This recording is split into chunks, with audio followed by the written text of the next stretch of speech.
Yeah, it's on there. Park rental equipment pricing. Okay. Oh, it's 6 o'clock. All right, call to order this Tuesday, September 20th, Muncie Parks and Recreation Board meeting. If we'd all please stand for the Pledge of Allegiance. I pledge allegiance to the flag of the United States of America and to the republic for which it stands, one nation, under God, indivisible, with liberty and justice for all.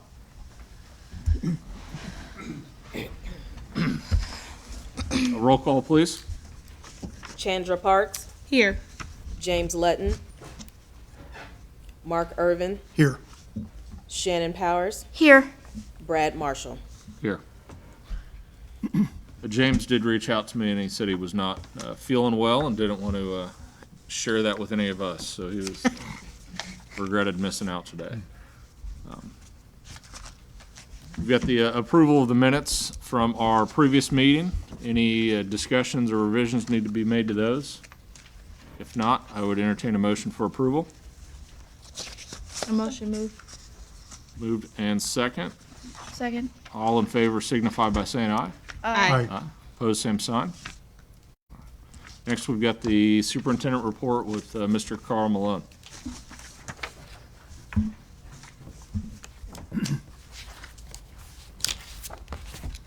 All right. Good evening, Board. Good evening. Good evening. All right, we'll start out Tui Pool. Just give you an update on Tui's. We've started the winterization process. They were in last week, Bun and Moore. We've had some conversation about them coming back and doing the second part of our winterization.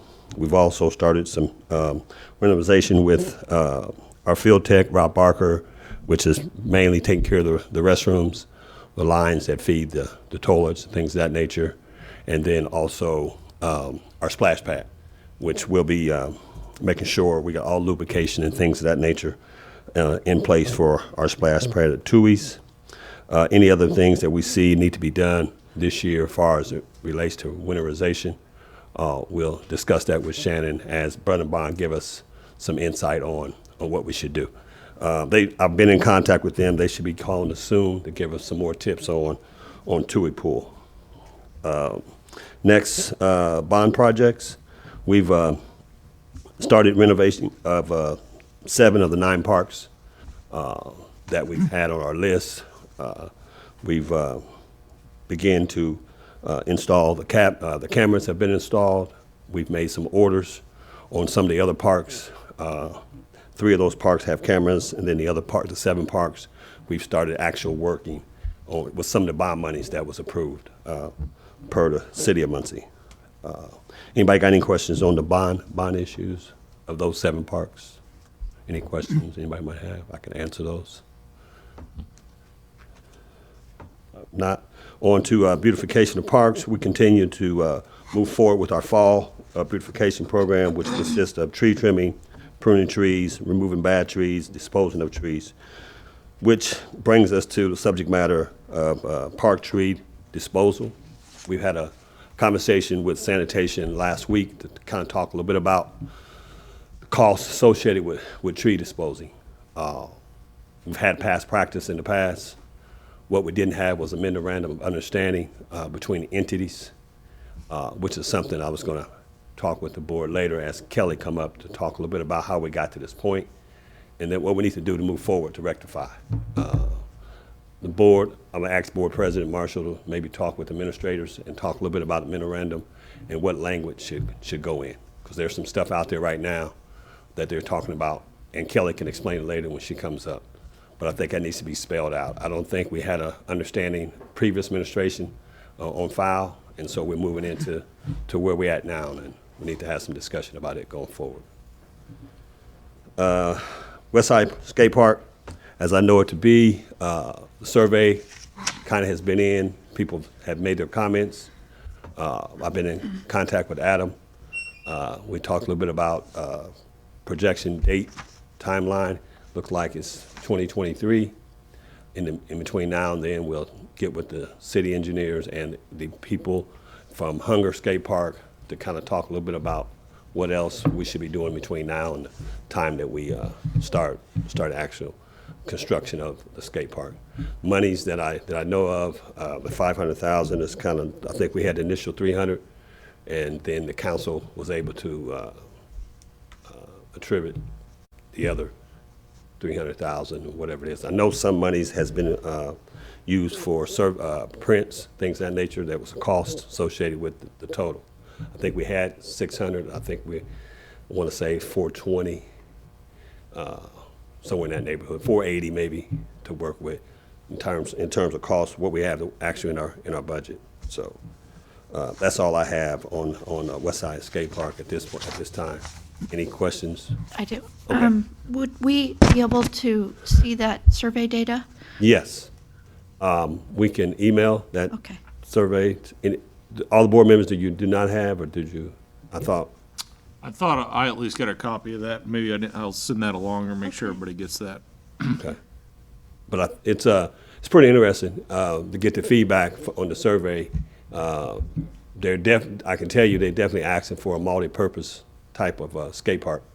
So it's just not one suit all. They were asking for multiple things to be put in as they design that skate park. So, but we can make sure all board members have a copy.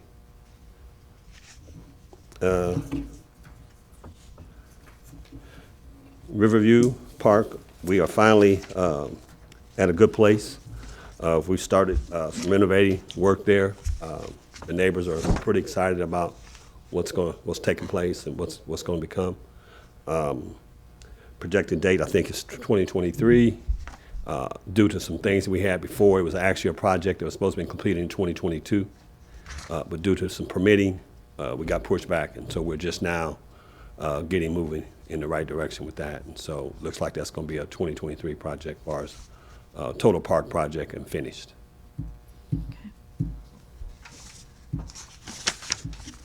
Any other questions for Carl while we've got him up here? All righty. Thank you much. Appreciate it. Thank you. Thank you. Next, we've got Parks Programming and Parks Event with Mr. George Foley. Good evening, everybody. Good evening. Hi. Good evening. Before I get started talking about programming, I just want to give our staff at the Parks Department, I just want to give them a lot of kudos.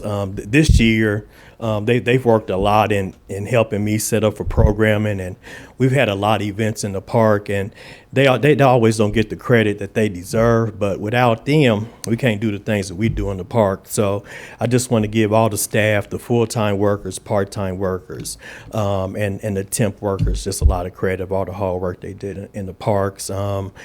Taking equipment down that's kind of dangerous, just doing a lot of work for us this year. So I just want to give them kudos to start off. As far as programming, we've started soccer, which is with Friends of Conley this year at ball. Numbers kind of rose at the end. They were low at first, and then we had a lot of applications come in at the end. So we have some good numbers going on for soccer this year. Football will start this weekend. It will be at Central, Ball Corp, and at Southside. So we're going to use all three facilities this year for that. So that's going pretty good. We've got about 120 kids in flag football and about 80 kids in tackle football. And so we've been working with Central's head football coach. He's really been involved this year with John Frank. He's going to come out, talk to the kids, get them involved, get them some encouragement, show them how to, do some better tackles, just get their fundamentals better. So we're excited about partnering with them this year as far as with football go. I'm kind of planning already for next year. The first of the year, I want to share with the board some fundraising ideas that we can do through the foundation that I'd like to set up. So I just want to finish it up and get with Carl, talk with him and Nikki about it, and then get with the board. Just get your ideas about some fundraising we can do the first of the year.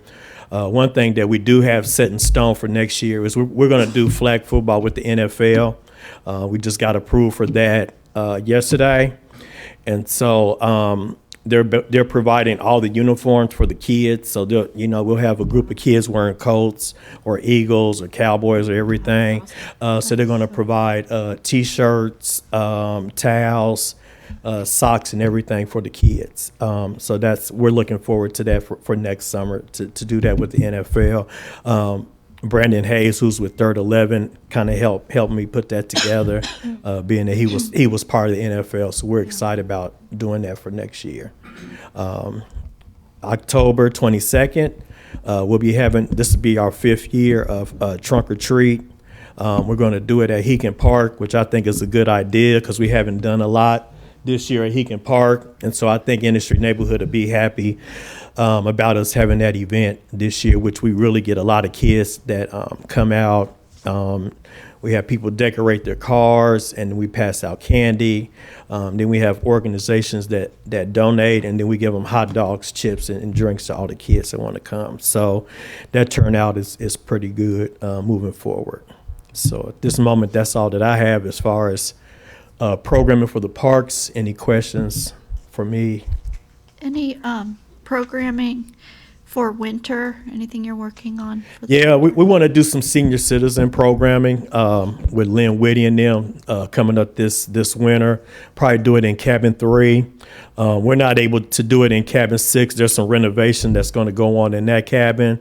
So we'll probably have to do it in cabin 3 this year. So just figuring the rest of that out and then partner with the hospital and other organizations to do some things. And I'll be contacting you, Dr. Powers. about that. anything for children? No, not really not for the children in the wintertime as much as I like to. Carl and I, we've been talking about doing some STEM programming coming up, but that probably won't be till the first of the year that we start doing the STEM programming. We're going to talk to the Cal Ripken Foundation. They've got some structure where they do some STEM programming that they could provide for us. And then there's a couple organizations we're going to talk to about doing that as far as for the winter. But moving forward next year, we do want to do more programming year round for kids and adults. But sometimes our budget's kind of limited, so it limits us to what we can do on a year round basis. Yeah.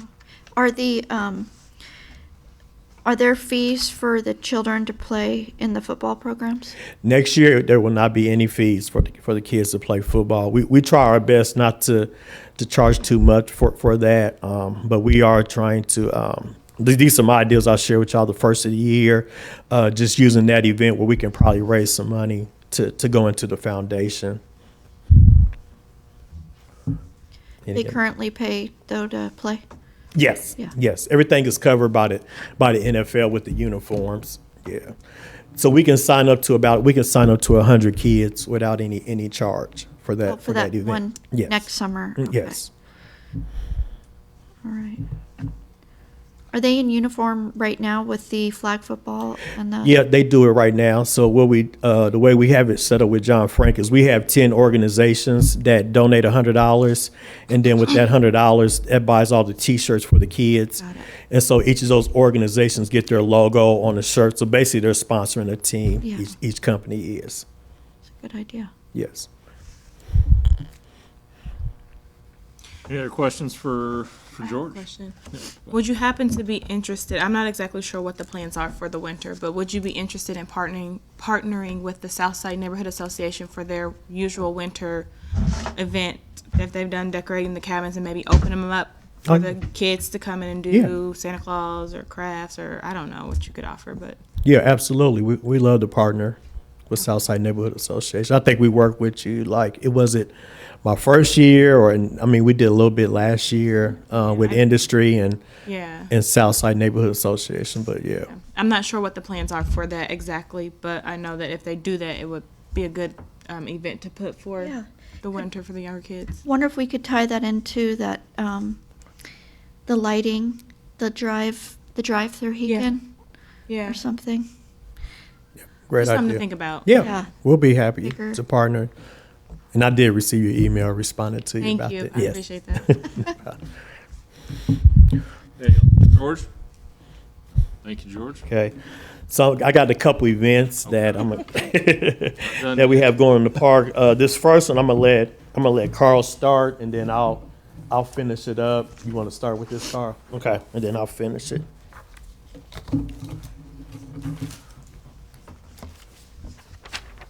All right, good evening, Board.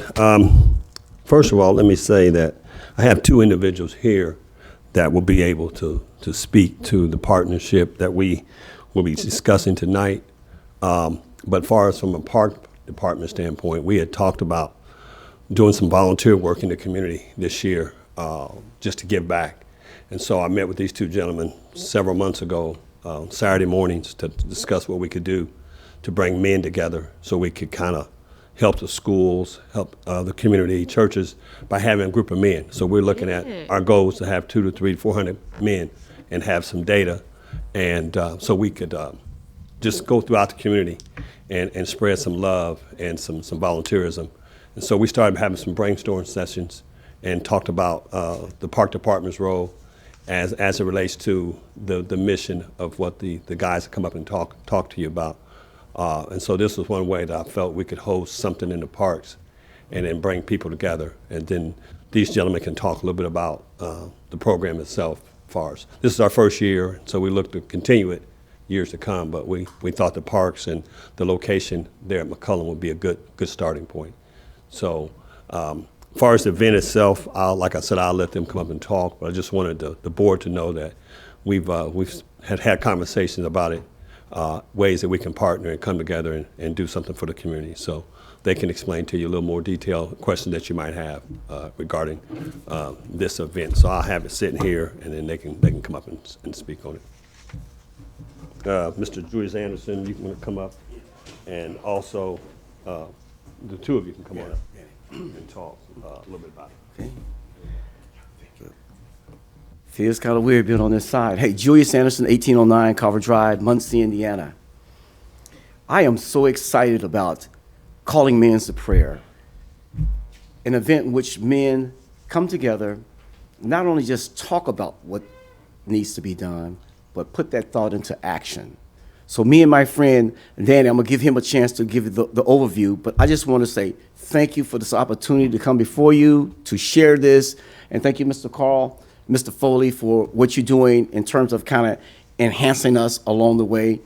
But as you can see how dark our world is and how things are going, we want to make a difference. And we found a formula that we believe that can help Muncie, help our schools, our youth, and so on. So I'm gonna get out of the way because I know time is at an essence. I'm gonna let Danny share a little bit, and then I'll just come back. Hello, my name is Denny Macca. I'm supposed to tell my address? Address. 4105 North Wheeling Avenue, 9A3, here in Muncie. And I want to thank you for the opportunity to come and speak with you about this. Last April, Julius and I started to talk.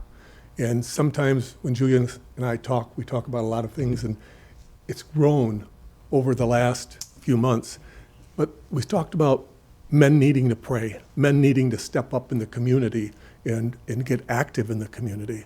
And so what it has resulted in is October 1st, we have planned at McCulloch Park, calling men to pray, and have information, can share with you if you'd like that, a flyer.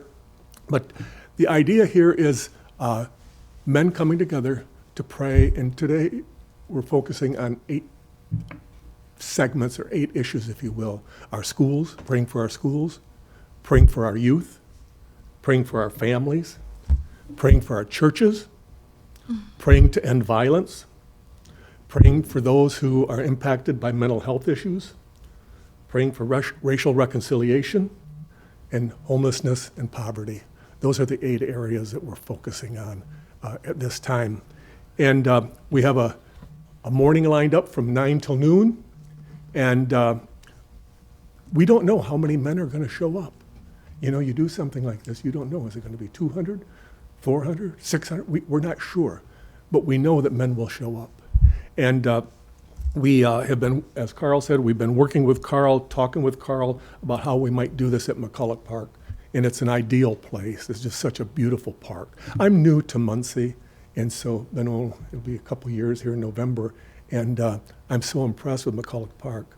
And so we are excited. We are not partnering, but have the support of Muncie Mission. Muncie Mission will be represented there. The VA will be represented there, and we're working with the Red Cross to have them represented there.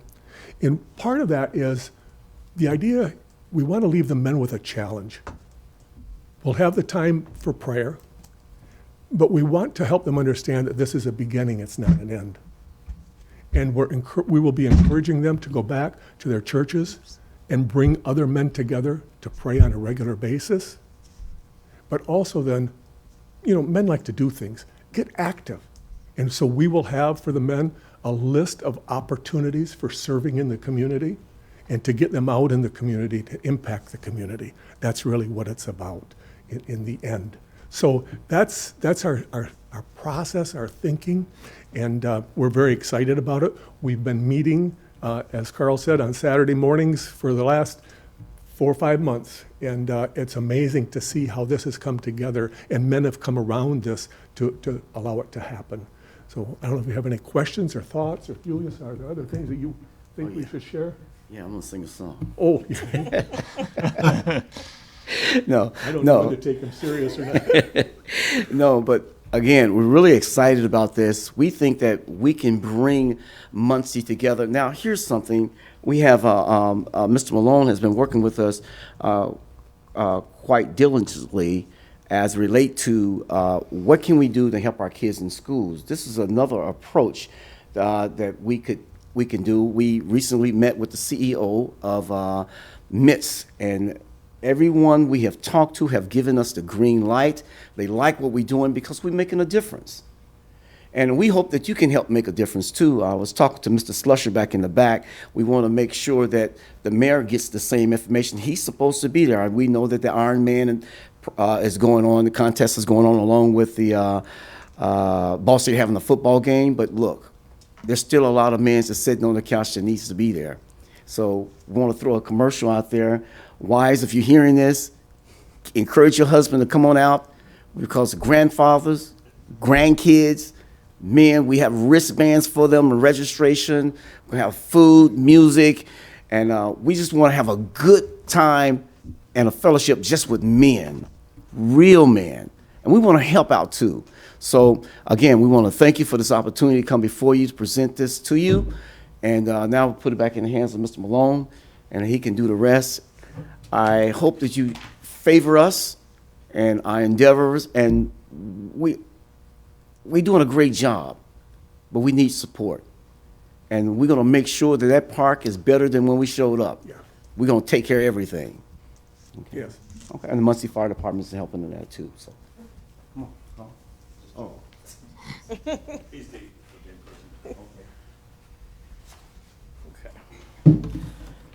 So basically, they basically told you everything, but the event is on October the 1st.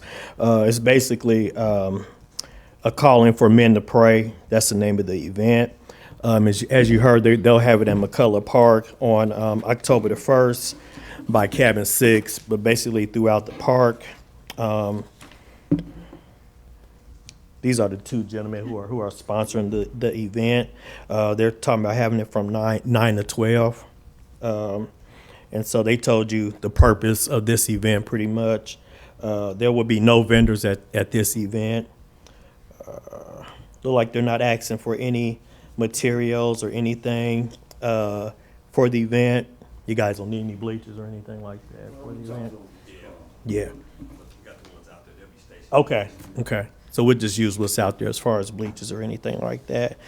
But basically, they're just trying to, I think it's a great program with what's going on in Muncie and around the world, violence with young men.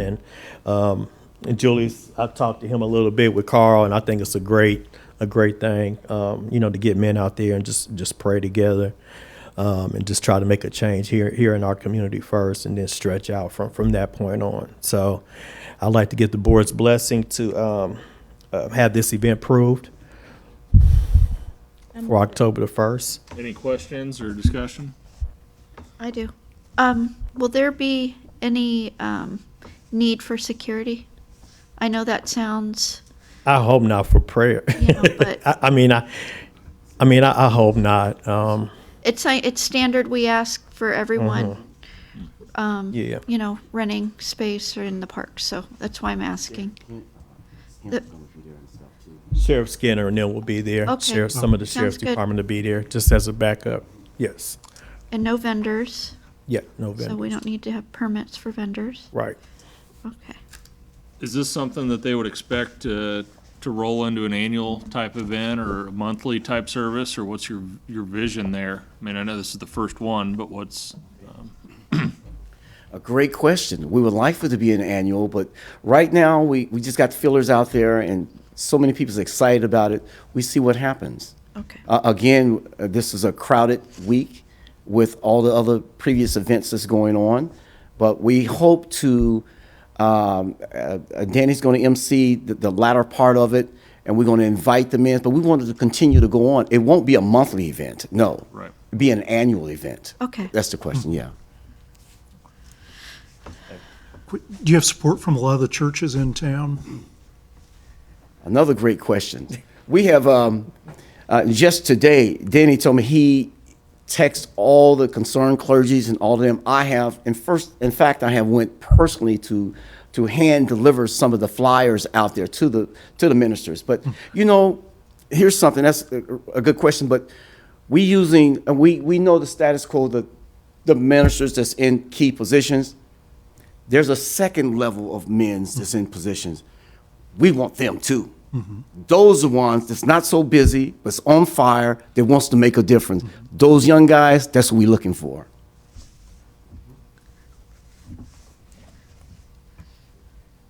I mean, you might as well stay up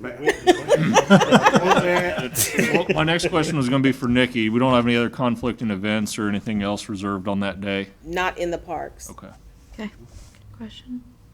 I'd move approval of the request. Get a second? Second. All in favor signify by saying aye. Aye. Opposed, same sign. All right. Great, thank you guys. Thank you, Thank you. gentlemen.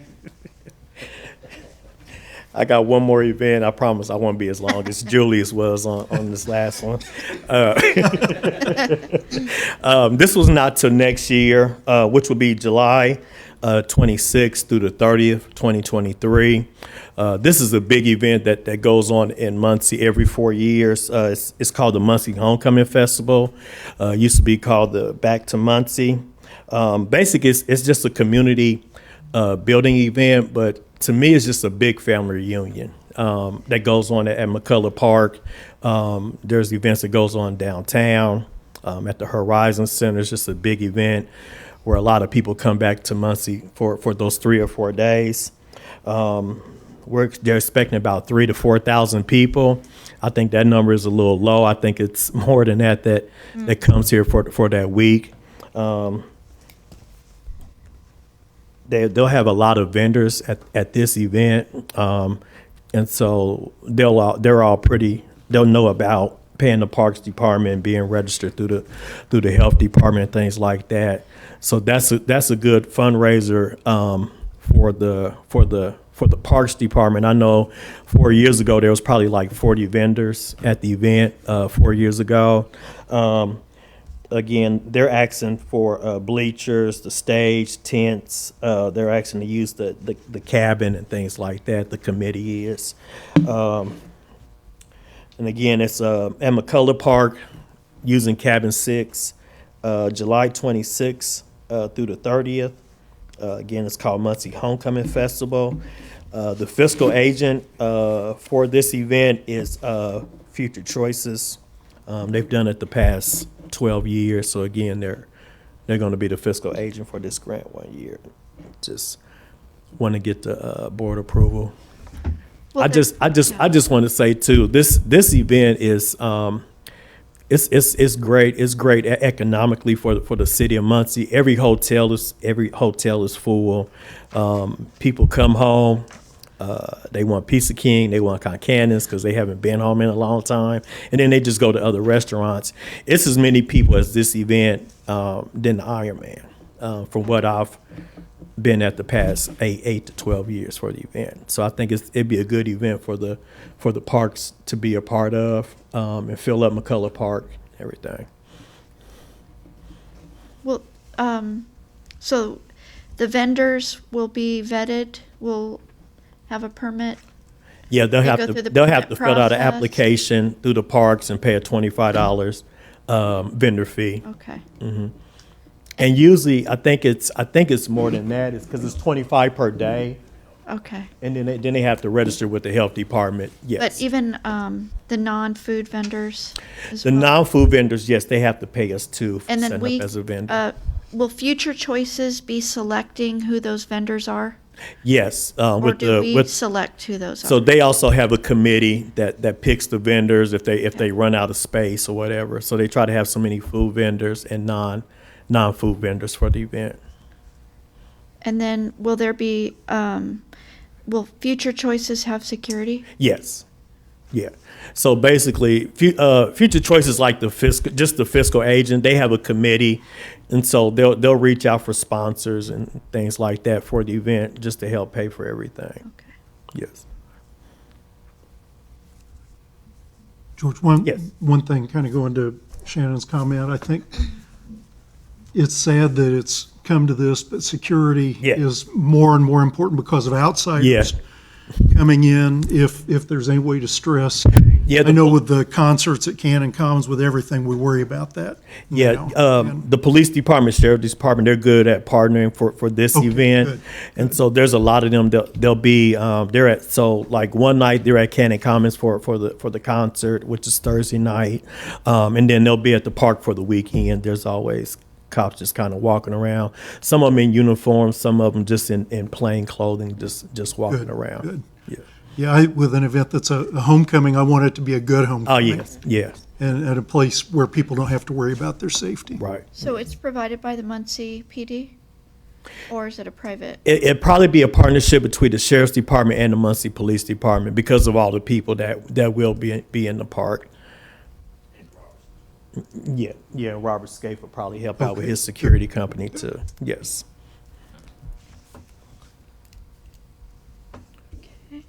Any other questions? Being that is in July of next year, I hope and assume we will have rental rates approved by then. I know it's on our agenda for tonight, so Yeah. we'll make sure that we pass those along for any of the facility usage or needs we have associated with that. Okay. Any other questions for George? If not, I would entertain a motion for approval. Motion move. A Second? second. All right. All in favor signify by saying aye. Aye. Aye. Opposed, same sign. All right, great. Thank you, Brett. If I can leave these documents for you to sign, just so we have the board signature on it. Okay. I can just pick it up from you. Yep. Can I just say, you guys are doing fabulous with providing opportunity for the community to come together and be active, especially for our youth. So kudos to you all. Thank you, appreciate that. Absolutely. Thank you. Thank you. I second that. Next on the agenda, we've got Prairie Creek report. Ashley did talk to me this afternoon. She was also under the weather and didn't want to share any of that with us, so Dustin is here.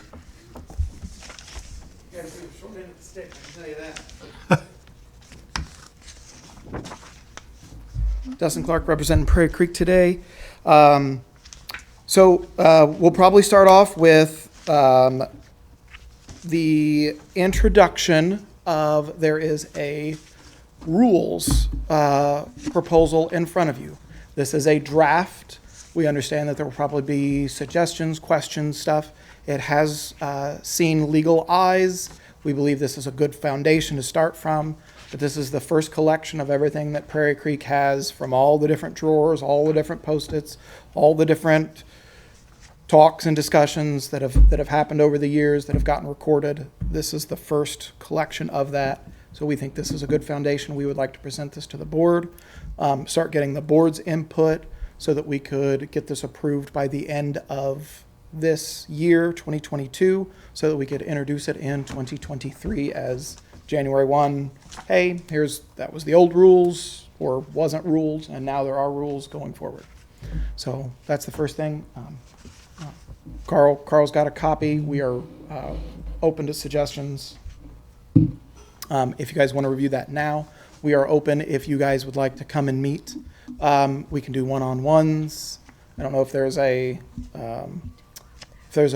rule about how many of you can meet at once, but we can set up individual meetings. We can set up a group meeting. We have a conference room to kind of take your guys' input and start rolling this forward to get this done.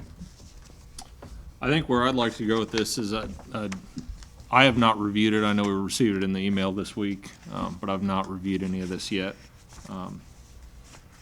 I would tend to agree that having it passed by the end of the year would be good. That gets it out into the public. The and- goal was November, to get it introduced by November so that you'd have November, December. So we're a little ahead of the curve, so you guys have extra time. We don't have to rush anything. So Any questions or concerns or discussion points on this? Is it probably you or Ashley are the expert on this today? Yep. And how it's been assembled? Okay. Yep. Aubrey has been a major help, especially with correcting language, clarifying what the meaning of stuff, how to phrase it so that it's what we actually mean. So if it's a legal question, I would point to Aubrey Christ. She has done a Yep. great job. Any other questions, I would probably run us through Ashley. And again, we can set up one-on-ones, we can do groups, we can walk you through property, or why are you doing this? Oh, let's look at it. Oh, that makes sense now. Yes. How will these rules be distributed? So the goal is for them to go out with signatures for their leases or their other payments that they have to make. For campers and Campers and dockers? docks and everything else. Okay. Yep. And then I assume it wouldn't be a problem to get them on our website, on the city portal. Yep, copy once in it's the office, approved, once all the that park stuff. board kind of feels good, Carl's had a chance to look at it, everybody else has got a chance to really make sure that we have this correct. And then every year, it can be the same thing that the state does. There can be a rules committee day, and we can adjust or address, this is no longer applicable. This is now definitely something that needs to be addressed. We can add it in under this category, under this subsection, and then build from there. We do see this as a booklet form. It's in a paper form right now, and each little section would have its own. You would leave to your section and see what applies to you for that day. Yes, sir. Dustin, one thing I think that and it's kind of ironic because tonight's the smallest crowd we've probably had in over a year. But as the process gets forward and we get a draft that we're ready to actually vote on, maybe even submitting it to some of the key constituents in advance and asking them to submit written comments, not to come in and have a 5-hour meeting because that doesn't really accomplish anything, but I believe the Friends, they have a solid committee now. They're meeting regular. They're doing awesome. They've been a great group. I would think that once we have our ducks in a row and we've got a lot of the nuances hashed out, getting their input, I think that would be very appropriate. The Muncie Sailing Club, the Commodore, the Vice Admiral, the other members of that community, the leasers from the Hunt Club. I think that since they are stakeholders in that, I would also think that we would probably eventually run this by American Water once we had your approval, and it's not just something Ashley and I have stuck together on Microsoft Word. So once it goes through all those and we have something to send to them, and maybe they want to say, well, hey, this is still technically our property, you need to add X, Y, and Yeah. Z. Sure. So other stakeholders have already been thought of. I just don't feel that we are there yet. yeah, agreed. I think that will help you a great deal with enforcement to the extent we get buy-in in advance. And I know people have a lot of differences of opinion about what the rules should be, but also they may be asking them to state their rationale or their reasoning why they think a rule is not appropriate or not proper. Has this went to Indiana Water? It yet? has not. Okay. Nope. You guys are, so legal was the first stop to make sure that we didn't say anything that wasn't within our purview per city ordinance. You guys are our next stop. Once we get that draft kind of moving forward and we feel like we're on good ground there, then I think it's time to kind of bring in those other stakeholders a few at a time and then work our way up until we're ready to present one unified document, hopefully by December. In my mind, I think not AP, Indiana Water probably needs to be one of the first, and maybe this is polished enough to even send to them, because they certainly could I would add. take that upon your suggestion. If you guys want to review it for a day or so and then send it to them, or we can forward it to them immediately. Thoughts? I think that's a great idea. Let's forward it to them, Forward it to them? Okay. since they're the landowners. Yep, let's do that. Let's have them send that along. And then we can review this as a group, individually, reach out to Dustin or Ashley with questions, and then we'll have it on the agenda for October. I have maybe an addendum idea, or because it's regulations, there could be a section on protocols for complaints in here, just Yep. some language on that subject. Yep, that's a great idea. I think there had been some talk of attaching, here is the previous year's lease, here's the previous year's golf cart permit, here's the previous year's. So as we roll these, because you'd have to sign one every year. So every year it'd be like, well, you signed the rules, you got a copy of them. But those previous years or that year's copy would be in there that somebody could leaf through that and see those forms that they had access to, or they didn't know that they had access to. Well, I didn't know I could apply for a fireworks permit, or I didn't know that I could pay $25 and have a food truck or something. So there's been talk of that. We have not made it that far. Any other discussion? We'll have it on the agenda for October and have you guys send that over to Indiana Water. American Water, I think. Yep. American Water. I always get that incorrect, too. Yeah, Indiana, Indiana, Michigan Power, yeah. Yeah, AEP, same thing. American Water. yeah. So that's excellent. Super excited to finally get that. I know that has long been coming. Next in front of you, there's a couple small packets that probably look like these little diagram squares. We are announcing today officially, after years of promises, we are moving forward with flotation docks. In front of you are two options. We are working out the final details with the suppliers. I believe that we have money in place, so we will be moving approximately 1/3 of our docks, the old antiquated, constantly broken, needing repair docks, to new, extra wide flotation piers. Same thing that the Sailing Club has had for years, same thing that Geist has, same things that other major facilities has, same thing Eagle Creek uses. So we are moving into the 21st century with these and really upgrading the facility. And it'll be 22 slips? No, how many Yep. slips is this? So I believe if you look, there will be 22 per pier. Okay. And is 20. this to add 2, 4, on 6, to 8. or to? No, we are not adding any additional numeric docks. No new boaters are coming. We are not expanding from 700 and plus boaters to 900 boaters. Okay. Nope. We're going to have the number of boaters that we have now or less. Yeah. Have you, it's probably a bit premature, but have you thought about the fees for renting these? That's all still being worked out. Yep. So I assume with this, one of the things, Dustin, you and I had talked about is security on these piers. That's always been a topic.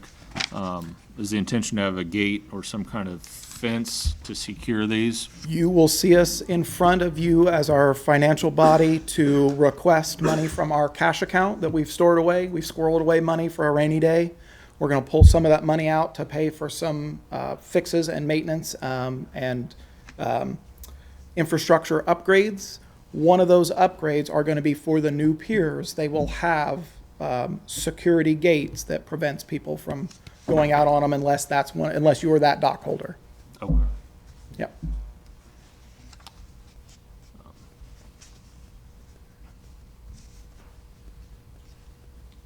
Timeline or vision on this? The vision would be installation to be ready for boating season 2023. We have been working diligently over the last year or so to remove obstacles to kind of prepare in hopes that this would happen. We have purchased extra supplies, stuff that the sailing club is getting rid of.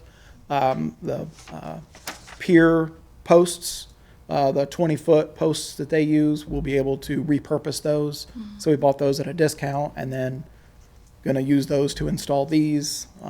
So we've been working for about a year to try to get this in motion. So I would hope that we are ready to pull the trigger. Everything on here, is everything on here scoped for the 23? Yes. Or is this gonna be phased in? Those are both answered yes. Okay. So Is there a yes, phase everything, yes, everything that you see on there is scoped for 2023. That means that as we continue to upgrade, then we will move to phase 2 and do the second third. And then as we complete phase 2, we'll move to the last third and we'll have complete floating piers throughout the entire park. Yep, we will remove the old antiquated wood screw nail system and move to something more stable and safe. Where will you store these in the winter, in the off? So we have multiple options. So Deaton's has suggested that many places they purchase attachable wheels and they click onto them and they just drag them up on shore and they are impervious to weather and everything else. There is a chance that some of them could stay in a cove. I don't know that that's what we're going to do, but there is a possibility for that. And then as we continue to upgrade infrastructure, we have a secure shop area, which we've never had before. So we do have multiple acres in the back by the shop that's within our purview of sight that could be stored if it doesn't look like we can leave them out. Oh, that's nice. Yeah. The installation of our current piers takes approximately 3 months to put in and approximately 3 months to pull out. So half our year is dealing with the old system. And then obviously we have maintenance throughout the year, which is a constant uphill battle. And I know that there are a lot of issues that always arise with that. The sailing club, obviously much smaller. They do theirs with some very age-mature gentlemen, and they do it in a half an afternoon. So they do all of the sailing club in about a half a day, and then they enjoy, celebration at the end. And if they can do that, then we anticipate a major recovery in maintenance costs and installation time. Yeah. So figuratively there, kind of sum that up, if you got 3 months of work, you're doing a third of it this year, you're gonna turn a month of work into a few days, maybe. That Is would what be the goal. Your goal and your forecast. That would be the goal. there, on both ends, the install and the removal. Excellent. Inside, he's gleeful. Very, very. I think that other people in my position have wanted to do this for decades. This is not a new idea. This is not my idea. We're just happens to be the ones that can pull it off. Mayor Ridenour has worked with us so much to try to get enough funds through different sources, grants, everything else, ARP. I will constantly remind this board, we are self-funded. So we don't get any city tax dollars. We don't get any money from anybody else unless we earn it ourselves. So any cost savings we have adds to our revenue. What that means is I can fix more roads, I can fix more roofs, I can buy new toilets, I can install new showers, we can put in a new shower floor, we can upgrade stuff. So every dollar that we save by saving on maintenance That's money that I can put right back into this place. And it doesn't go anywhere else. It doesn't go to anybody's pocket. It doesn't go to any other department anywhere. It stays at Prairie Creek to help Prairie Creek.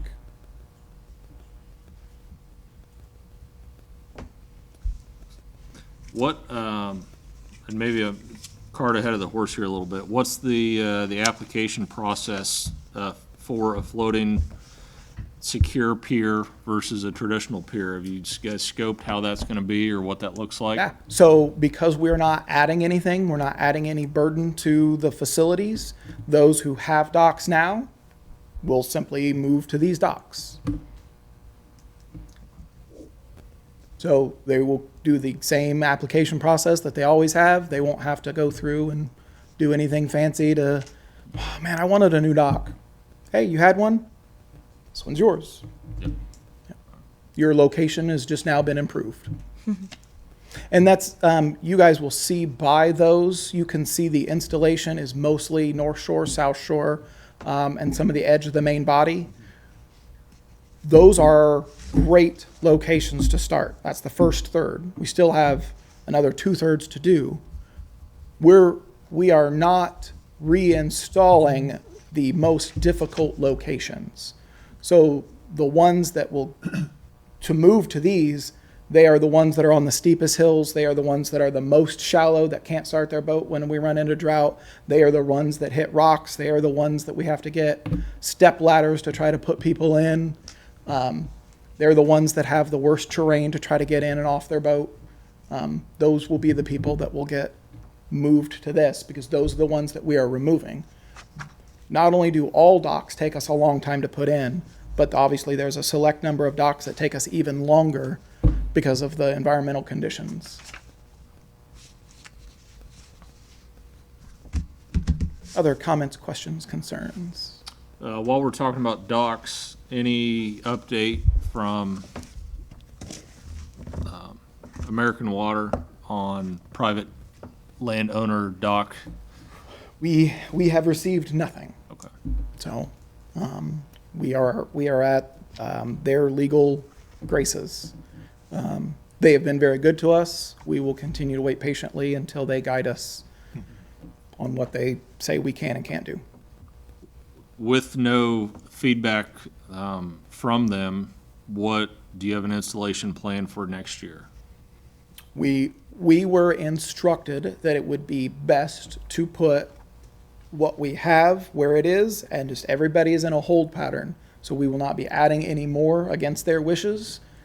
If they already had one and they're like, okay, that's fine, then we'll probably allow that one to continue until they say, nope, they have to meet X, Y, and Z, they have to fill out this paperwork, or they do whatever it is that their request is. We will follow the legal advice that American Water gives us through their legal department.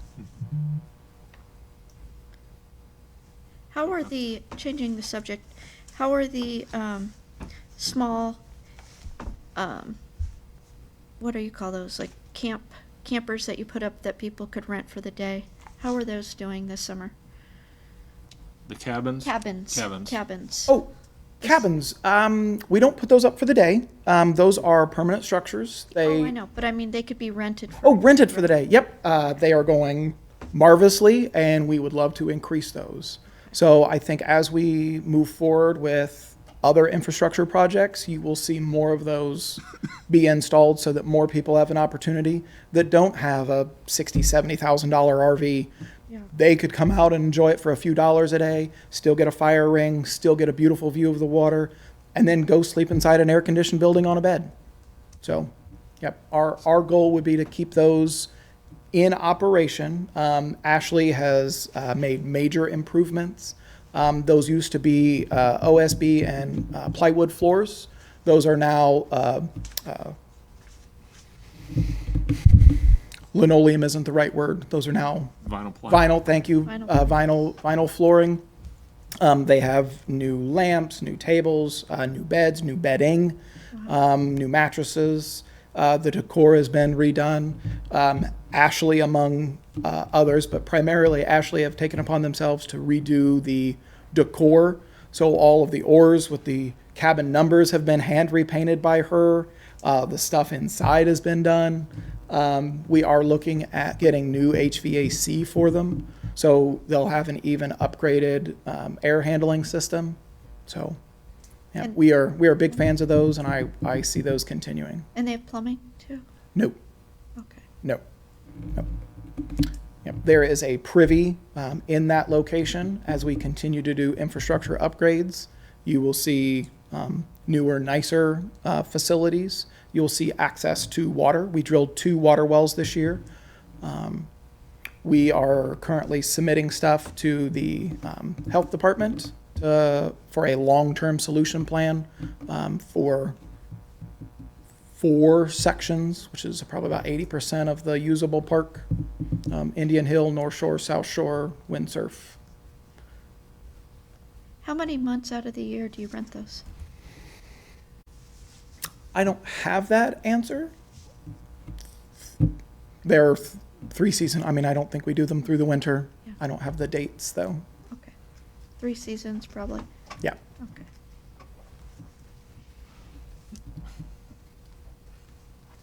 Do you have anything else for us, Dustin? Yes, I do. The other super big announcement, we are pleased to announce, it was brought to our attention through the mayor. The mayor had been working with past councilwoman Anitra Davis, and there was a perceived barrier of finances to use Prairie Creek Pay Beach.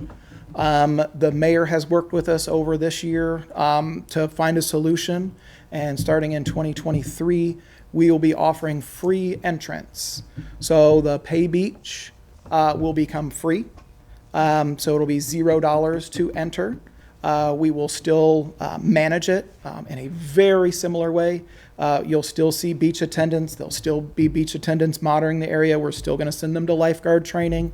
They're still going to have the same lifeguard training that the lifeguards take now. But those beach attendants will be there on duty to kind of help supervise. But it'll be a free opportunity. So that barrier is being removed so that that beach can be more of a public beach, more of a free area for all citizens to use. Exciting. That is. Great. Dustin, do we have MITS access? So MITS has worked intermittently with us, and we hope that through a previous talk that we can kind of re-engage them and get them to do more services out there. Okay. That'd be great. The piece with the access is good, and then if we can get the transportation piece, that would make a big difference.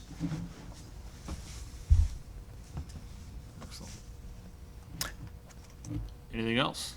Only event, if we're ready for that. Think so. Okay.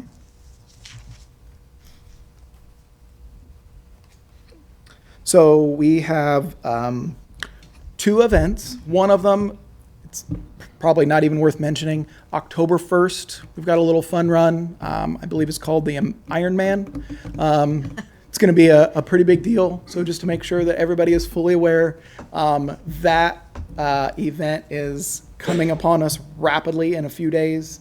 So please be aware that that's an October event. Obviously, we'd like to see people out there. 10,000 people or more is easily expected. So it's going to be big, and it's going to be nice. It's probably going to be one of the better courses that we've had in a long time, and we have worked through a grant process, and we're going to be adding new beach sand. So you'll have a new fluffy beach for the event, but then that's going to carry over to spring and summer, that you're going to have brand new sand to be out there and lay on a nice new beach. So that's one thing that we want to bring to your attention. The other one is one for your approval. I believe it's called the Rumble Triathlon. It is for June 10th of 2023. They expect approximately 300 participants. The security will be sponsored by Delaware County Sheriffs.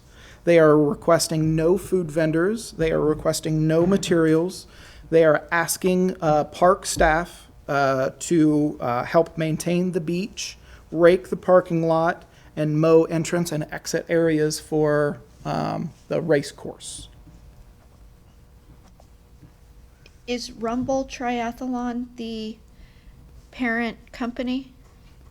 Or is that the name of the event? Then, I believe RUBLE. Oh, Ruble. RUBLE.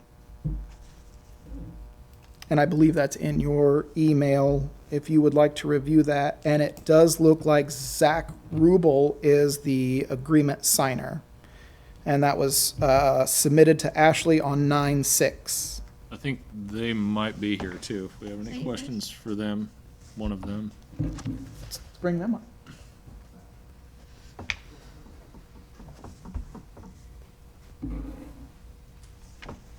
Hey, thank you guys for letting us do one in August this year. It was my first one I've done out here. I do a bunch in Northeast Indiana. Like to come back and do more each year. So this would be the first one next year. I have one other I haven't submitted. It'd be August 19th. But yeah, I'm Zach Rubel. That's the name of my company, Rubel Triathlon. And we just, not any fancy name, just Muncie Triathlon is what I promoted as, but it'd be Sprint and Olympic. And yeah, I'd like to get more people. I think we did a fair job here a month or so ago and got some good feedback from Indianapolis people up north. So I think we can grow that and maybe bring it back to where, you know, we're not going to be Ironman size, but some quality events throughout the summer out there that 200, 300, 400, 500, I don't know, that'd be great if we could get that many and just bring a good reputation back to events out there other than the Ironman that are quality, they're not overpriced. You know, it's kind of for the athletes to make a good event, and that's my goal. So I'll have one more. I didn't get it submitted quick enough, but I would like to have them both here tonight. But this is the first one, and yeah, I'd love to have it approved and be able to just go all in and make it a good one. Now, you said, so the one in June is going to be a sprint and an Olympic? Yeah, And is that what you did this year as well? yeah, Okay. yeah. What was turnout this year? We had 175 people, and we didn't have a long time to promote it. And I, you know, kind of like the Tri-Local Club in Indy, they brought a few people and then they liked it, so they're going to go back and bring their group. And a lot of the ones I do up in Fort Wayne area, we're in a location that maybe, I don't know, I think Muncie, just if people, oh, there's a good event in Muncie, that's a great venue. You got Indianapolis draw. People are going to come here in, I think, bigger numbers than the ones I do up north, because up north I'm going into new locations pretty much every time, just starting something from scratch, and we're further away, I think, from areas that will bring a lot of people. So this has a lot of potential to, we've got kind of a reputation for doing good events. We just haven't been in the prime locations as much yet as something like the Prairie Creek Reservoir. So I think you give us a few more chances out here, we'll make it a lot bigger and, you know, keep bringing people back year after year. So As an event host, what things, on an outsider essentially, what can we as a park do to make it more appealing to event hosts like yourself? Well, first off, yeah, and when I put that on the application, Rake the Beach, that was unexpected. I show up and you guys are raking the beach, raking the parking lot, the grass is mowed, which was because sometimes we'll go in and we've mowed places and we're raking the beach ourselves and whatnot. So that was really awesome. Ashley, I didn't see Dustin as much, but everybody at the park was great and helpful. The community is very welcoming, so that's just my thank you to you guys, in addition to letting us do it out there. But to come back to your question, which I believe is what are people looking for in a venue, is that what you said? What could we do to make it better, more appeling to you? Well, you already done a Sounds lot. like we checked a lot of the boxes already. Yeah, I can't, I mean, about everything's checked, other than just give me a few more shots, us a few more shots out there. And Is this a regional draw, or my question is, do people spend the night in Muncie, or is it like they're in one day out? I'm just curious. I know that some of my people from Fort Wayne, they even want to spend the night. Yeah. I mean, I'm always like, I like to sleep in my own bed, but I'm different than probably a lot of people. They just want to come plant here, have a nice dinner, get a hotel. So I would think a big chunk of the people would get a hotel, and I think that this being such a well-known place, that you're going to people from further away, so they're definitely going to get a hotel when they come into town. As you add events, how do you manage the traffic with the local residents? I talked to the sheriff's department just about what was standard out there, and having done a lot of races myself out there and other places, it was, so I say, what do you normally do if somebody comes down the road and they want to get to their boat dock or whatever, and they say, well, we tell them there's a race going on and to use caution. And from what I saw, it was pretty good. I didn't see any issues. I didn't hear about anything with it. You're not asking for any road closures? No. Mm-mm. The only other thing I could do, like if we did an event and it got too congested, would be to move it to Sunday and start it at 7 a.m. versus 8. Okay. That may, I do that in one of my spots up north in Huntington. Is we're on kind of a busier road, so we do it on Sunday mornings, and we like to start it earlier for the bigger one. That helps a bit, but Dustin, correct me if I'm wrong, we don't, for events like this, we don't charge anything for the site or the use of the grounds? Nope. We usually ask for some sort of partnership, which I think that Ashley was very supportive. Her and I went back and forth, so I see no reason not to continue a partnership where we sponsor them and they sponsor us. yeah, and I've mentioned to other locations, if the event gets big enough, I'm happy to create some tiered, pay more for the facility as the event grows. Any other questions? No. No other questions. I'd move to approve the event on June 10th. Move. And a second. Second. All in favor signify by saying aye. Aye. I Opposed, same sign. Thank Thank you. you, Zach. There you go. All right. That concludes our events. Any other comments, questions, or concerns for Prairie Creek? Awesome. Thank you. Thank you, Dustin.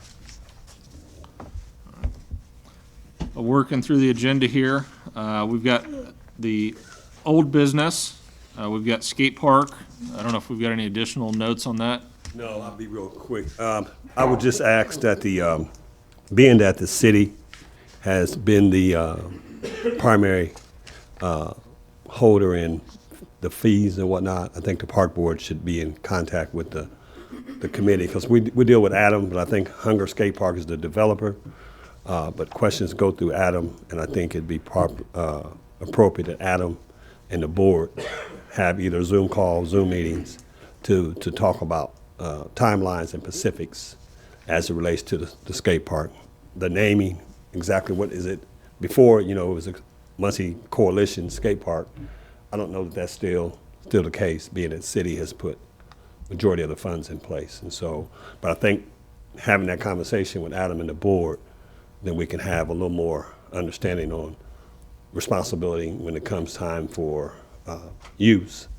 Where does that liability fall at, and those type of things. So I would ask that the board reach out to Adam to have that discussion. And then on the park bond updates, Nikki has been keeping a lot of the paperwork and the tracking. So on expenditures and things of that nature. So if you got any questions and things like that, George is out, I'm out.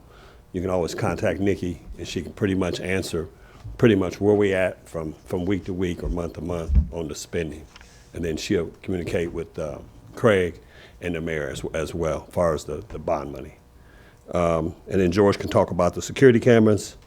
And then we're on to the park rental equipment pricing. And just I gave you guys the printout of where we are so far and what we have spent, and I will update you guys as we have more invoices and everything that come in. I'll send that to you guys probably like every 2 weeks, just so you can see where we are, what's been paid for each park. Excellent. Can I bring up something under old business? Yes. If you don't mind, just in regards to Tui Pool. This afternoon, we received approval for the Delaware County Muncie Community Foundation Kitzelman grant for a total of approximately $20,000. And that money is going to go towards refurbishing, re-epoxying the slide, and caulking the joints. So that maintenance work for the slide, and also for the painting supplies to paint both pools and all of the ancillary supplies that are needed to conduct that work, which our partners, the Cardinal Community Swim Club, is going to be helping paint both of those pools. Hopefully, we'll be able to do it in October. I'm waiting to hear if the paint, if we can do it, because the temperatures might drop here. So I'm just waiting to see if we could get this going. There's a delay in the paint coming in, so Well, first hopefully of all, we can get that started. Shannon, I want to say thank you for the paperwork and the grant application being submitted, and then for the board support as well. I know we've had our issues at TUI's as it relates to operation, repairs, costs, things of that nature. We're hoping to have a meeting here soon. Nikki and George and I have talked about it. I've talked to Richard about it. I've talked to the controller about it. Shannon and I's had a little bit of conversation, but I kind of want the whole board to be on the same page as it relates to TUI Pool and the costs that's associated with TUI's and how we can become better stewards of operating that pool without having to pull monies out of the budget to make TUI go. And I don't feel we've had that conversation. The 2 years I've been here, we haven't gotten in the room and had some conversations. So thanks for all the work. We definitely needed some monies to repair the pool. It's needed to be painted. I know 2 years that I first started, we never got it done. And so I just want to say I appreciate your follow through and look forward to having ongoing conversations about TUI Pool. Thank you. Thank you. Appreciate it.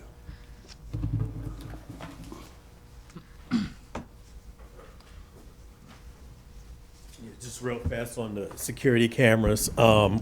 We have the Wi-Fi put in all the facilities. There was a delay with that because they had to do some construction on some of the sites because they wasn't close enough to the buildings where we needed the Wi-Fi. And so some of those appointments were set like a month or two out. But the 5 sites have Wi-Fi.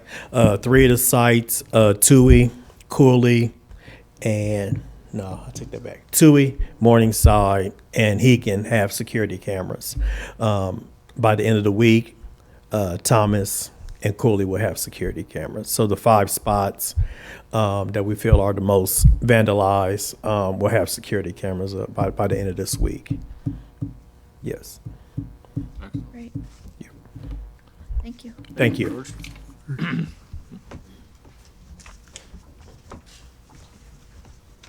Next on the agenda, we have the rental fees. We've had this here, I think, at least 2 meetings now, maybe. We have any discussion or, and we've got a couple open items here that we maybe haven't allocated prices to. I think, Nikki, you've put this together. Any thoughts or? I do have George? I just want the board to consider if we do some partnerships with some organizations, possibly not charging them fees for some of the equipment that we use. I mean, just to give you an example, we had like a little skating event this past Friday at McCullough Park, and so we helped sponsor that event, help partner with that event, and that was something new that I thought was brought to the park. We had at McCullough Park, and so they had a really good crowd, and I think that's something new and creative that's coming to the parks. I know we're not able to partner with everybody. I know people may try to say let's partner, but I think if we just be selective about who we partner with, that will benefit the park, that we not charge them for some of the use of the equipment, especially past partnerships or whatever like that moving forward. I think that's a great idea, but I think we have to have a kind of a standard procedure with it. Yes. So maybe if they want to partner with us, then it needs to come in front of the board. Yeah, I agree. I mean, and I think that's a new standard that we have been setting since Carl started superintendent. You know, we do have forms. We are asking everybody if they're trying to do an event or anything to come to the Parks Board.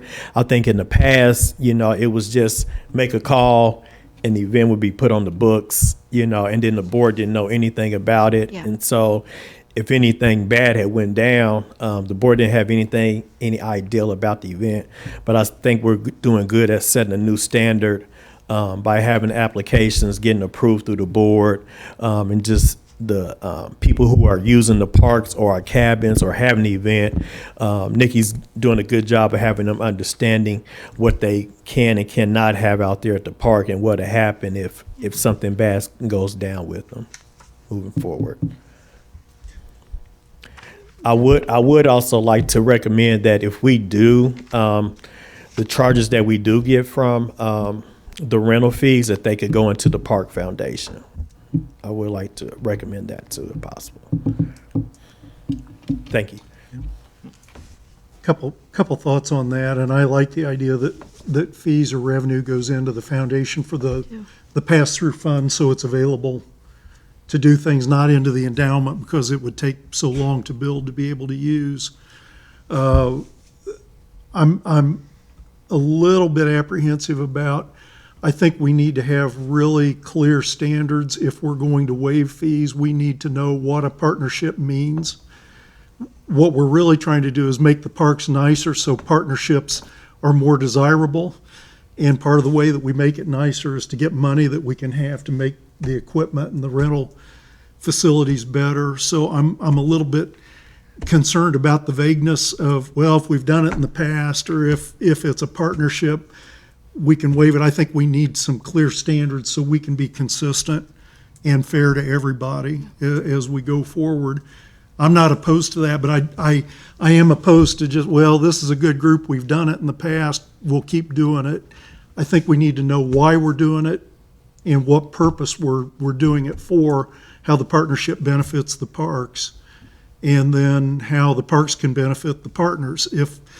Because everything can be a partnership, but if it's too vague, it becomes meaningless. Messy. But I am in favor. Our fees, even these fees, aren't too excessive.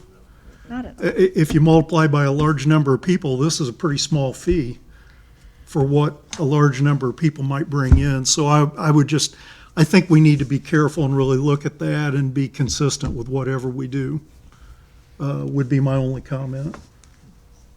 Plus, what we're not looking at though are the dollars of our staff and their time and our trucks to, the wear and tear and all of that. So I agree. I think it should, there should be a vetting process. I keep coming back to that word for some reason, but of who we're donating all of this equipment to for their event that's taking place in the park. So, and yeah, I think that should be something we decide. Is that something the park board is deciding, or is that something that the departmental leadership decides? Has there been any standard in the past that got these? Okay. We really have not had anything in writing. It's really been what happens with organizations that partner with parks throughout the year. You have some groups that are there for youth volunteerism days, and we do stuff in the parks, the same group. Then there's individuals who work with the parks closely to help out when we do events at the basketball court.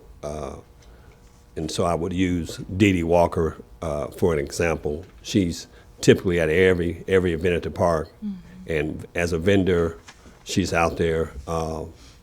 And then as a parent, she's out there as well at other events. And so sometimes someone like her has really worked closely with the parks over the years. Then you have others who don't want to pay a fee and claim to be a partner who we never see, or the group doesn't come back. Let me give you an example. Say a group comes back and those kids go to the park and they pick up trash for 2 weekends out of the summer or a month out of the summer.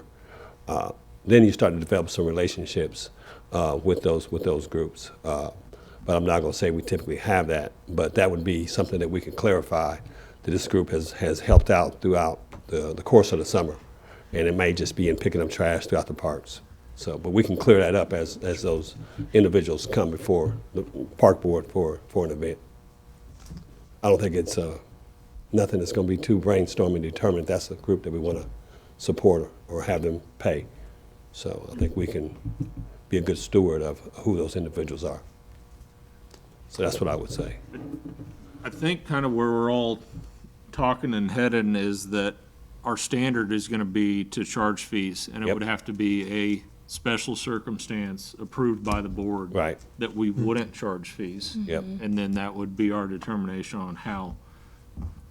And how I that will comes say this along. too, Brad, and you're right. And typically what happens, the city mayor would just say waive fees and we never charged. So everything was always free. Even past administration, as the board member, it was that way. And so you have to have something standard that's agreeable by the board. And then, like I say, if it's something where a group comes before you and we need to have another meeting about it, discuss it, we can either say yes, we think we will, or no, and then make that decision. I mean, I would say if we already have some loyal partners now that fit the description, they set the standard high. Yep. We don't have to, Right. you know what I mean? We can Yep. keep it there. That if any other partners want to come, I mean, it just keeps it from getting messy and unnecessary drama. Because you do want to be consistent. You don't Yes. want to pass this group and not pass this group. We don't want that, because then you start getting issues with people coming to the Right. board meeting, feeling like they've been singled out and treated unfairly. We definitely don't want that. In trying to do the right thing, we don't want to do the wrong thing at the same time. Right. Exactly.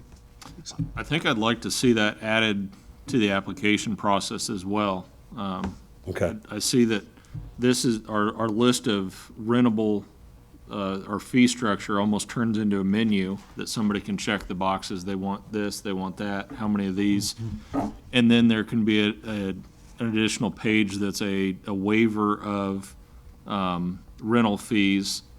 And then they have there's a description that says, what are you doing, what are you providing to the parks, justification for the waiver? And that gives us another layer of documentation as well that we Well, can go back.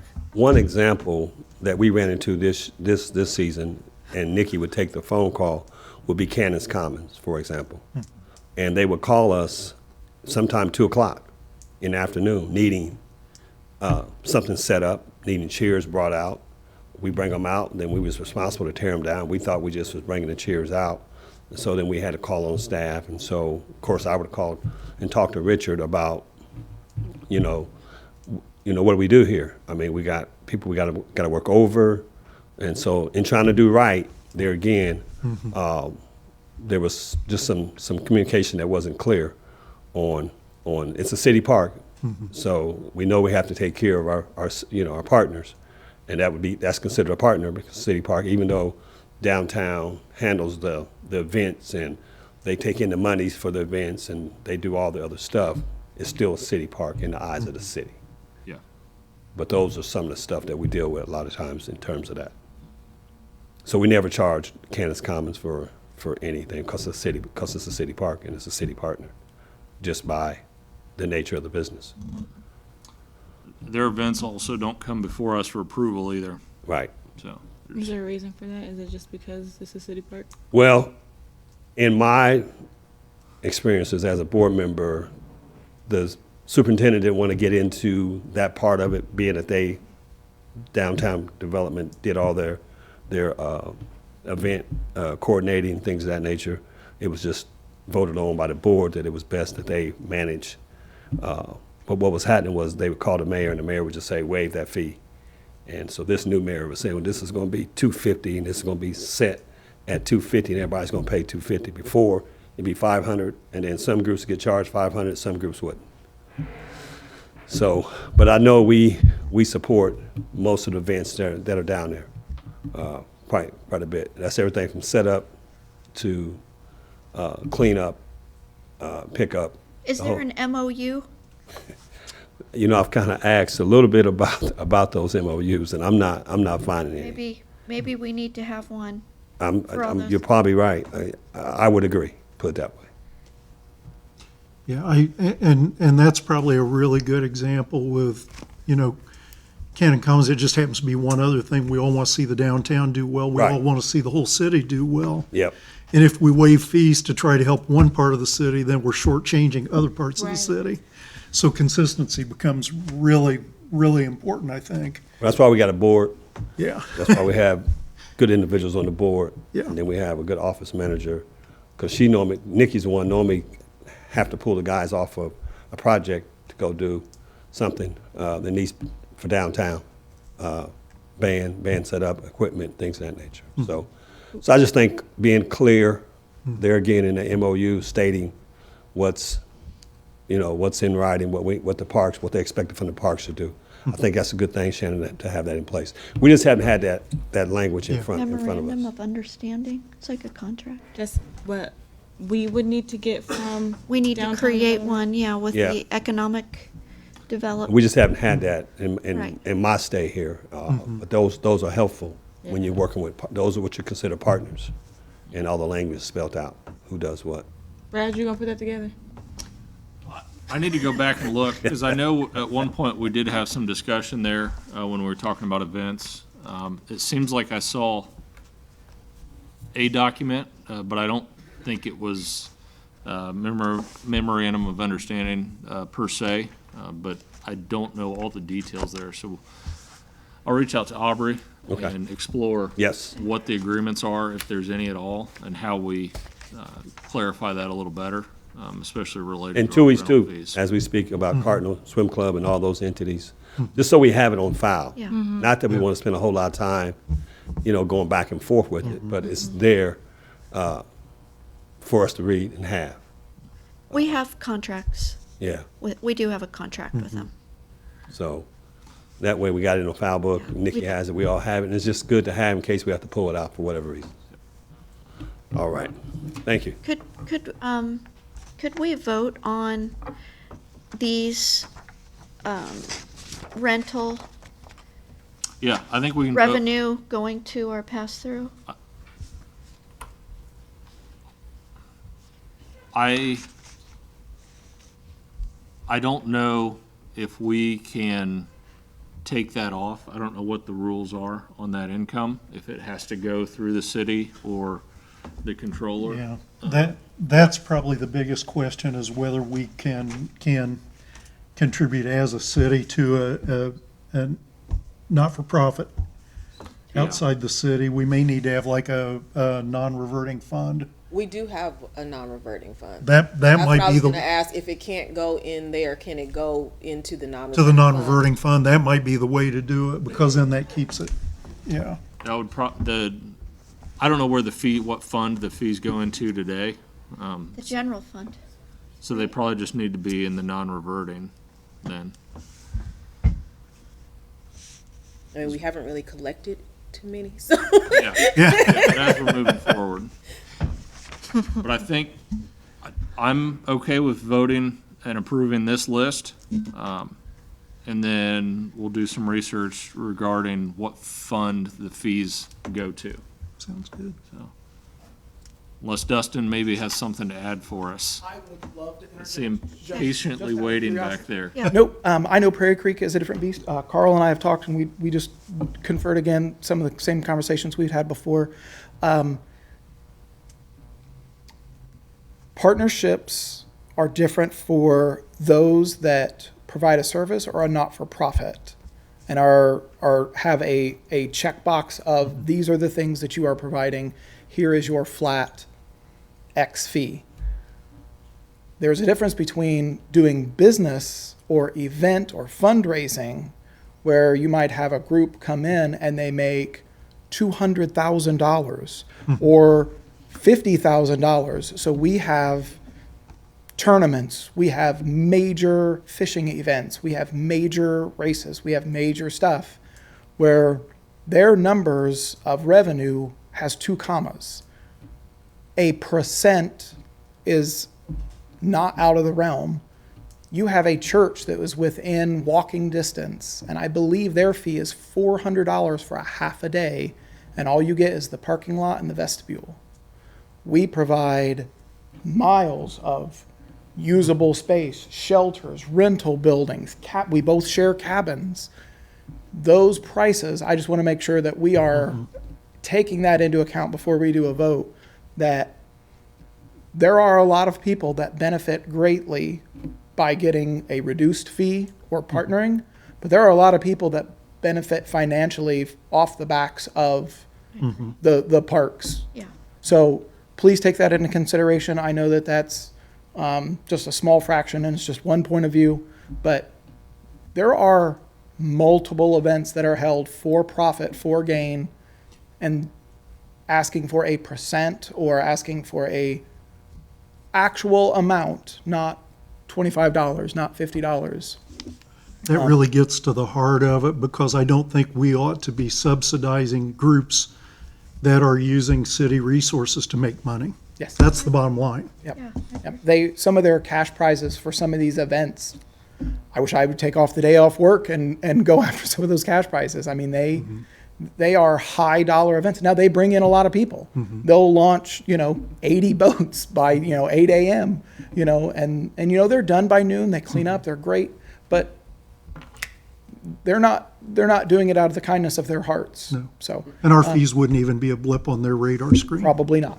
Probably not. So just grain of salt. There are definitely, Carl and I have spoken in the past, there are definitely groups, not for profits. There are definitely organizations that probably deserve a flat fee, that do partner with us, that do make sense. So I definitely want to support them. But please be known that within walking distance, it's $400 for a half a day. And that's probably small potatoes compared to what some of the other rental fees. I know that there are rental fees in excess of $1,000 a day. I have heard tell of there are ones that are even higher than that. You're getting into the more downtown area. You're getting into the nicer rooms. You're getting into the renovated areas. Downtown Muncie. But some of those things can be quite costly, and there's no reason to give away the farm. So I just wanted to kind of put that out before there was a vote. Thank you, Dustin. And there is, on the park use form, there is a rental fee for large events. George, do you remember how much it is? Is it $200 a day? $200. Which, that hasn't been charged to anyone, but but there is that rental fee for the parks for large events that. Looks like that's just a refundable damage deposit. No, not for the cabins. For actual rental of the park. Yeah. There's the cabin fees is separate. But there's I don't know if you guys have there is it 200? 200?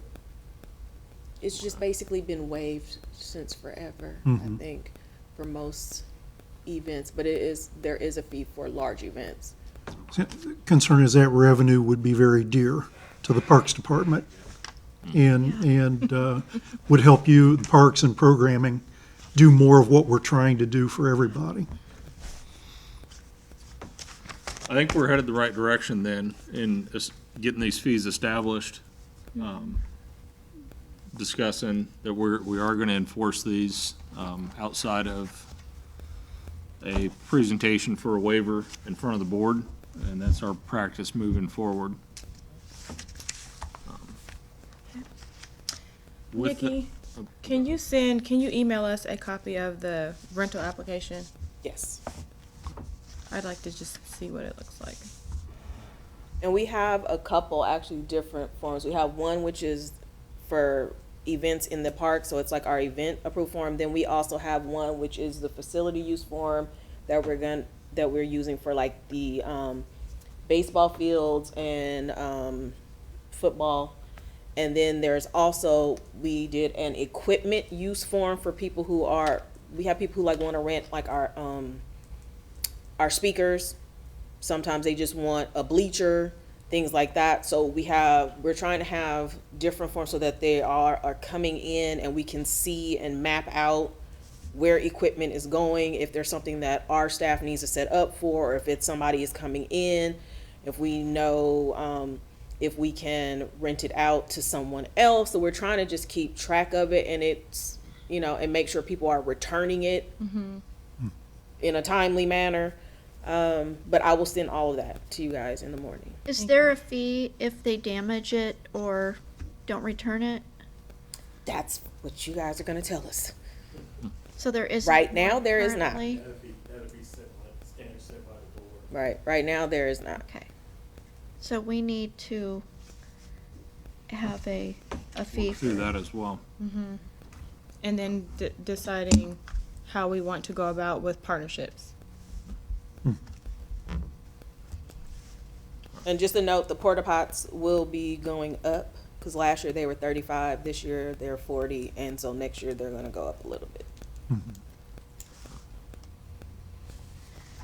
Sounds like maybe we need more time to discuss this and Yeah. finalize some of these details. So I guess we'll put that on the table and have that in next meeting as well to review.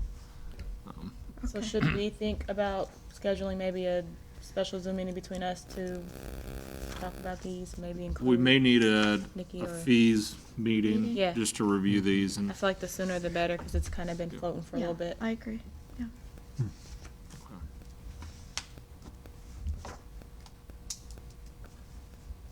Anything else that you feel? We will be on adding that? form for, the new baseball field.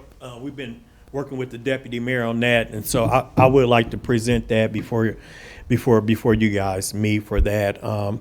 Just some things we talked about, that just being, a field for games, activities, or just, us having the parks having an event there, not a practice field, things like that, because we want to keep that field looking as good as long as we can, and not just have any and everybody on there.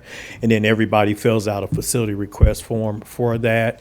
We have been getting a lot of calls about that, and so that's what we're doing with all the other baseball fields and everything like that, is having a facility request form so there's no conflict, everybody being out there at the same time, being that we're having more use from the baseball parks and ball corp and things like that. Okay. Yeah.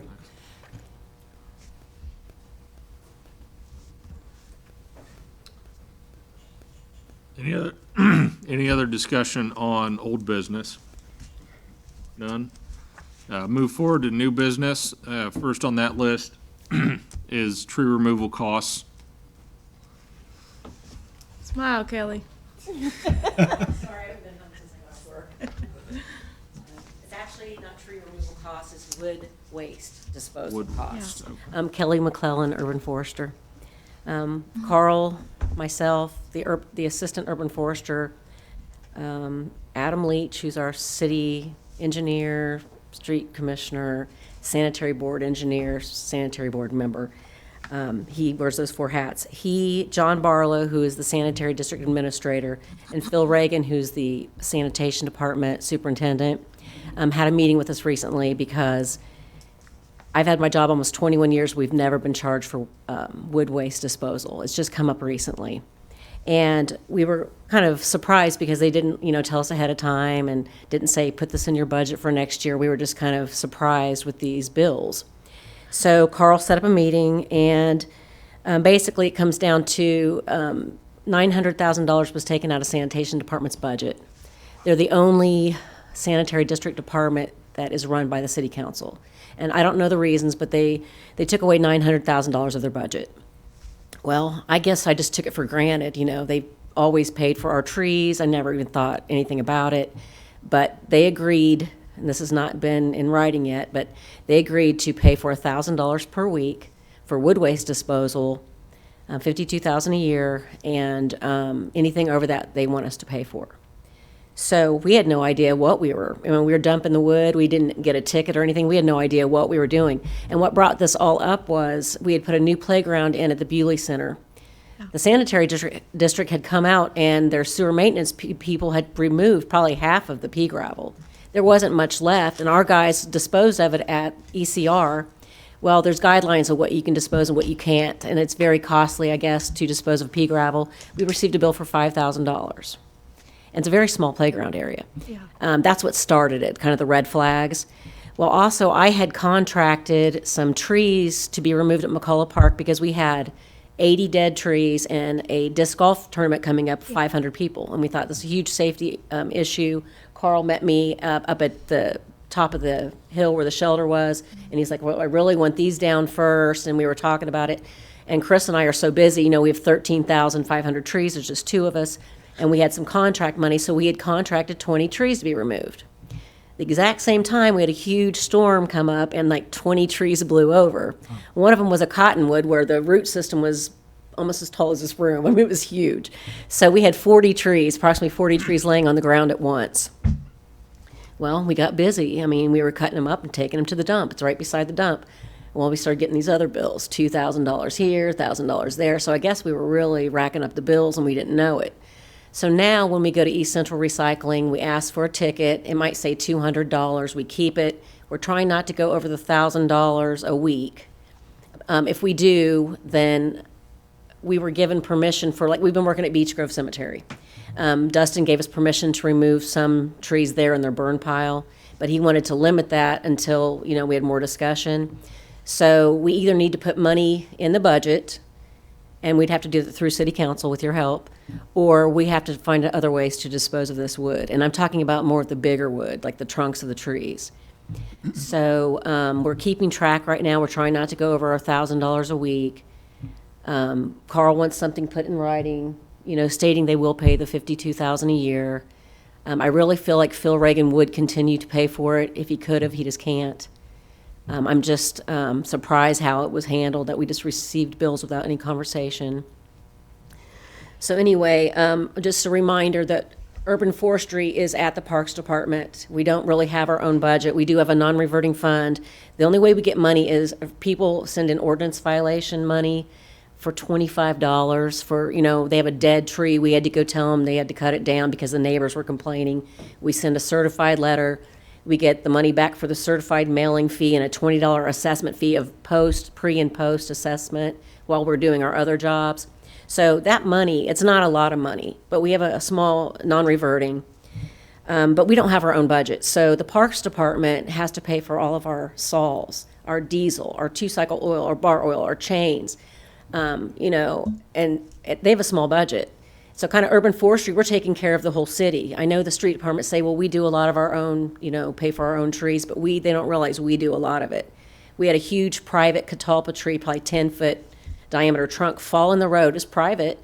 We had to go out there, cut it up, and dispose of it. And it wasn't a city street tree. It was a private tree. But it's coming out of the small parks budget. So urban forestry needs either their own budget or an increased budget, at least for wood waste disposal. Okay. Do you have a perception of what the annual is going to be on that? I mean, is it? Well, Chris and I tried to estimate because it's kind of difficult. The last 2 years, we haven't done our usual tree work. It's a long story, but we've been doing a lot of other parks projects. But there was money set aside by community development to have a lot of trees removed, and the street department, they had a partnership, and we had a lot of trees contracted. And we didn't do our usual, we can remove 2+ trees a day, depends on, what we're doing. But so we can't really consider the last 2 years. But before that, we were using the sanitary district's Peterson, their gravel truck, and we were disposing it with their truck. So I don't know if they have averages of what the truck we used, how much we spent, but we could probably look at that. But Chris and I estimated if we really got onto trees and we weren't taking off our work, we could probably spend $100,000 plus on disposal. And if they're giving us 50, another 50, and then we could reevaluate. If we don't use it, we'll lose it type deal. But it'd be nice to have a line item for that. And I know that Dustin probably doesn't want us to, we could really dump a lot of wood out there, but he did agree that the work we've been doing at Beech Grove that we could take out there for now. And Carl never really said either way what he wants to do, but we don't want to create another huge mess that we have to clean up later either. So what's the immediate fix? Well, right now, it's a good time because we're planting trees on Thursdays and Fridays. So we've just been cutting trees on Mondays through Wednesdays, and we've been staying under our $1,000. First time we get another big storm, though, it's going to exceed that. We will have fall rains, spring rains, winter storms. That one we had in August, that was unusual. Have a huge windstorm come up in August. But we don't know what the weather's going to be like. Yeah. And we have 13,000 trees that we're responsible for, so. So a tree that falls in the street becomes your bill? Well, technically, it's the street department's responsibility to clear the streets, but they don't have a big grapple truck like we do. We work together. We've worked together for years. They called us and said, can you come out and help? We were out there immediately. We took in 3 loads. It was probably $600 from one tree. The next day, we went back out to finish cleaning it up. It was trash day, and sanitation had picked the rest of it up. But that happens a lot. So it sounds like in that space, the Parks Department and Urban Forestry is getting billed for trees that maybe aren't even our Right, responsibility. and we've never had before. This is all new, so. Right. Sounds like that's a piece we need to look at pretty close as well, because if Right. that all goes onto somebody else's line, I mean, it's all the city money, right? Left Right, pocket, right right, pocket. So exactly. I don't know that it really matters, but And I don't think Adam Leach really knew how much Chris and I did, because he was like, we're taking care of the street stuff. And I'm like, yeah, you probably don't know that people are calling us. I mean, I've been doing this job for 21 years in March. Right. People call us, and we're removing dangerous dead trees. We just removed one that was, a huge limb had came out during that same storm. And the street department, I'm not trying to make them look bad, they had a bunch of trees come down, but they had used a payloader and shoved it across the road.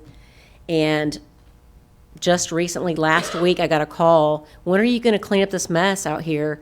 The tree was hollow and one limb was leaning over the daycare playground, and the limb was still laying in this empty lot and had never been cut up or picked up. It was just somehow it was missed, they didn't call us or whatever, so we went out there, we cleaned it, well, first we took the tree down, that was the most dangerous thing, and then we cleaned up the limb across the street, and I actually sent pictures to Adam, and I said, we do this stuff too, because I don't think he knows, he's new. But we get lots of calls, and safety is our number one priority over beautification. I don't care if it's in Beech Grove, it's street trees, park trees, or whatever, but we have so many that are bad that we're really just trying to guess what's the worst ones that need to come down, and that's what we're trying to do. We need contract money to help us while we're working, and we need wood waste disposal money. Is the mayor aware of this issue? I don't know if he's aware of the wood waste disposal. I think Richard is, but I'm not sure about the mayor. Okay, yeah, and I guess they met with them. That's what Phil said during this meeting. We didn't know anything about it, though. But I think it's going to be pretty easy with us planting trees on Thursdays and Fridays right now, and then doing the other tree disposal the other days. I think we're going to make it okay. And then, but if we get a storm, I don't know what we're going to do. This is a dumb question. What is wood waste disposal? What do you pay for? Pardon, I'm sorry. What do you pay for wood waste disposal? Our truck, Peterson truck is 20 yards, like it's, or 18 yards. And we pull it on the scales and they go by weight. They know our truck weighs 27,000 pounds or whatever it is, and then or 24,000, then they see how much the excess is. Okay. And then they charge us for the poundage. And I think it's they said that since we're under the sanitary district's contract, it's only $54 per ton. If we were to do our own, it would be $80-some per ton. But these trees that we pick up are large, and we may dump 10,000 pounds every time we dump, and so I know a ton's 2,000 pounds, so it adds up. And because when we were at McCullough Park, it was right beside there, so we were just cutting them up and loading them and taking them over, and we just did that continuously. Now, if we're all the way across town, we might only make a couple trips before lunch. But we really had a lot of trees over there. And I just didn't realize how much they were paying for us, and I just kind of guess I took it for granted. is that the only disposal outlet? Is there anybody else that will take? Well, that kind of waste? there's Schick's and Schroyer's on East McGalliard. I had suggested that we get pricing from them. I don't think Schroyer's has a scale. I don't know how they charge, but Schick's, I believe they have a scale. And then the dump, it's all the way out in farmland or somewhere. That'd be a long drive. So I don't know, honestly. We'll probably at least get other pricing to make sure we're competitive there in that regard. Right. And then, obviously, we can't give you more money. Right, but I know. I just we can thought, be an advocate for you. yeah, Carl just wanted me to let you know what was going on, and he was hoping that maybe you would talk to the city council when they do the budget and stuff, so. I know they're working through some of that right now, so that sounds like it needs to be on their radar. Okay. Thank you. Thank you, Kelly. Everything else going well in the 1,000 trees? Yeah, everything's going well, and I was just, since you asked, I was, they're talking about the Back to Muncie. The only problem I've ever had with Back to Muncie is they nail signs like the Smith family to the tree, and we need to make sure they're not damaging the trees.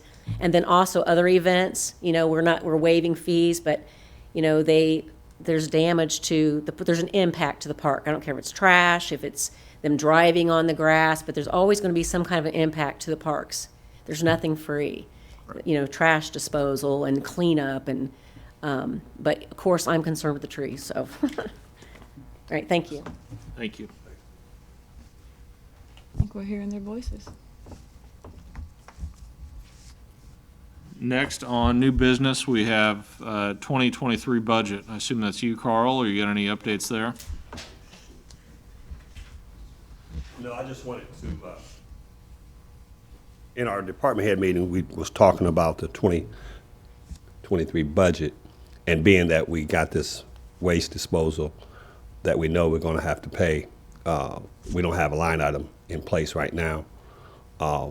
And then TUIs as well, we don't have a line item. So we kind of wanted to talk about those two before we pass the 2023 budget, to see if we can get in the room and talk about the mission fees and the monies that we spent out.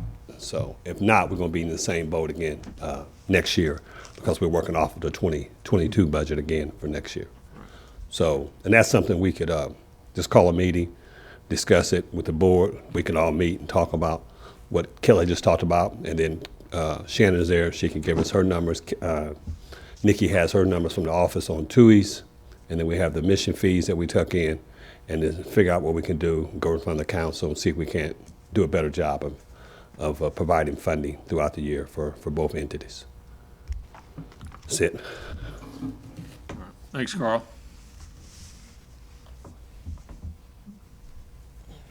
Any other action items or events for approval to come before the board? No other action items. We've got public input. We got anybody on the list, Nikki? Well, these two already spoke. Ken Bird. That's me. I was here Okay. for Zach Rubel. Okay, Thank you. that's it. Okay. Any other public input? None? Justin, you've already used your 3 minutes.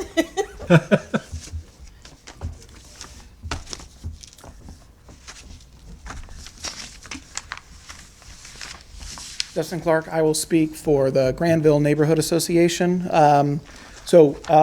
have been working with Carl and the city. We have some very positive things to report. The basketball court renovation has been started and completed. I believe that they were out there the other day scraping and painting on the basketball goals and pulling down the tops. We had a meeting and they had a couple groups in there doing some cleanup. They're working through some other issues. Carl attended one of the Granville Neighborhood Association meetings, committed to some action items and is working on those. We have 3 items that we are now working towards as Granville Neighborhood Association. Lights. We have some missing lights, and we would like to see that those get replaced. Carl is aware. That's one thing that Carl's heard all these before. The other action item is we are moving forward with, just as Holtman Village did, we are moving forward with trying to secure our shelter. We'll work through Carl and everything to kind of have a shelter that's very high on their list to make that place usable. And then a walking path. And the same thing, we have a proposed map. We've already worked with the city engineer. We've been through the special projects manager and 1,000 trees and everything else. And so I think that those are the big action items that Granville Neighborhood is working on through the Parks Department. And so we want to thank take an opportunity to thank Carl for the work that he's already put forth and his commitment to help us clean up Jacks Park and Granville neighborhood.